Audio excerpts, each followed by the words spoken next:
Selamat malam, Bapak Ibu Saudara yang dikasihi oleh Tuhan Yesus Kristus. Kembali lagi kita akan melihat pada pertanyaan yang keempat untuk memeriksa keadaan rohani kita. Pertanyaan yang keempat adalah, apakah Anda makin peduli akan kebutuhan rohani dan jasmani sesama?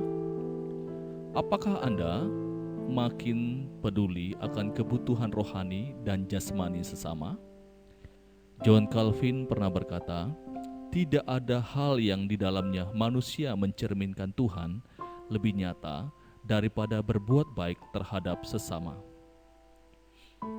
Alkitab dengan jelas mengajarkan orang Kristen untuk memperhatikan kebutuhan sesama, baik itu kebutuhan rohani maupun jasmani. Kebutuhan terbesar manusia adalah kebutuhan rohani. Tetapi meskipun demikian, Tuhan Yesus tidak mengabaikan kebutuhan jasmani umat manusia. Tuhan Yesus telah menjadi teladan dalam hal ini. Seringkali Ia menunjukkan dua aspek perhatiannya dengan menyembuhkan raga dan mengajarkan kebenaran pada kesempatan yang sama. Hal ini ditunjukkan dalam Markus pasal 6 ayat 33 sampai ayat yang ke-34. Ketika mendarat, Yesus melihat orang banyak berkerumun, maka tergeraklah hatinya oleh belas kasihan kepada mereka, karena mereka seperti domba yang tidak memiliki gembala. Lalu mulailah Ia mengajarkan banyak hal kepada mereka.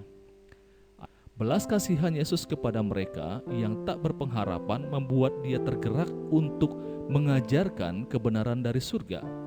Lalu, setelah memenuhi kebutuhan rohani mereka, Yesus pun mengenyangkan perut-perut mereka yang kelaparan dengan melakukan mujizat memberi makan 5.000 orang. Dan hal ini juga dilakukan oleh gereja mula-mula. Itu kita bisa mendapati di dalam Kisah Para Rasul pasal 4 ayat 33 sampai ayat yang ke-34. Dan dengan kuasa yang besar, rasul-rasul memberi kesaksian tentang kebangkitan Tuhan Yesus, dan mereka semua hidup dalam kasih karunia yang melimpah-limpah. Sebab tidak ada seorang pun yang berkekurangan di antara mereka, karena semua orang yang mempunyai tanah atau rumah menjual kepunyaannya itu, dan hasil penjualannya itu mereka bawa.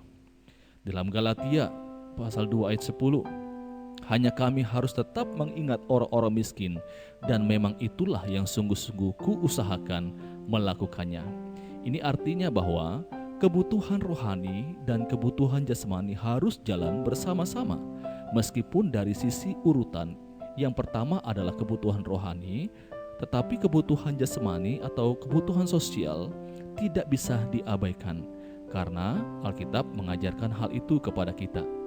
Di dalam Yakobus pasal 2 ayat 15 sampai ayat yang ke-16. Jika seorang saudara atau saudari tidak mempunyai pakaian dan kekurangan makanan sehari-hari, dan seorang dari antara kamu berkata, selamat jalan, kenakanlah kain panas dan makanlah sampai kenyang, tetapi ia tidak memberikan kepadanya apa yang perlu bagi tubuhnya, apakah gunanya itu?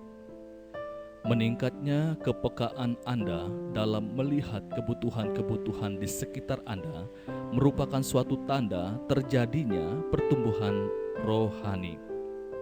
Ini pertanyaan yang keempat untuk kita kemudian pikirkan, renungkan, apakah kita semakin peduli akan kebutuhan baik itu rohani dan jasmani sesama kita.